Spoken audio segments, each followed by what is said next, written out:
Assalamualaikum, this is me Muhammad Ehsan and welcome to my YouTube channel Nucleus Nursing where we learn in a easy way. तो आज हम बात करेंगे about BSN admission in दाव university. तो दाव university में BSN के एडमिशन आ चुके हैं। अब talk about the eligibility criteria. तो एलिजिबिलिटी क्राइटेरिया हमारे पास ये है कि आपने इंटरमीडिएट किया हो फ्रॉम प्री मेडिकल, ठीक है।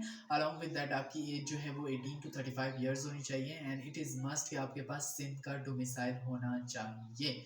उसके बाद हमारे पास आ जाता है कि भाई फॉर्म्स कहाँ से मिलेंगे। तो फॉर्म आपके पास वेबसाइट के ऊपर ऑनलाइन भी हैं। वेबसाइट का लिंक नीचे जो है वो डिस्क्रिप्शन में दिया हुआ है, वहाँ से आप दे सकते हैं।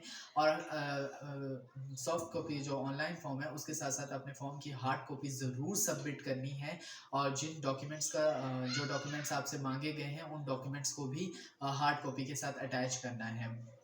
फिर उसके बाद आ जाता है कि टेस्ट कब होगा एंड फॉर्म की लास्ट सबमिशन डेट क्या है। फॉर्म की लास्ट सबमिशन डेट जो है वो 25 दिसंबर है एंड टेस्ट की वेन्यू और एडमिट कार्ड वगैरह जो है वो आपको आफ्टर द 25 दिसंबर जो है बता दिया जाएगा। तो मेरे पेज पे बनी रहिए, आपको सारी इन्फॉर्मेशन यहाँ पे मिलती रहेगी। Subscribe my channel if you like my video, subscribe my channel, give me a thumbs up and press the bell icon.